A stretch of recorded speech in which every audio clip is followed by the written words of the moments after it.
Two songs from two of the masters of classical music. The first is Bach, Brandenburg Concerto. We're playing the first movement.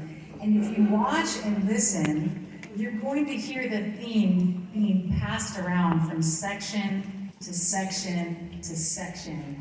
And sometimes from 2 violins to 3 violins in between the sections. So if you watch and listen, you're going to see this little theme weaving in and through the group. So listen for that. It first starts out, the orchestra plays the whole theme, and then it starts getting dispersed like puzzle pieces in through the piece. So this is Bach's Brandenburg Concerto, movement number 1.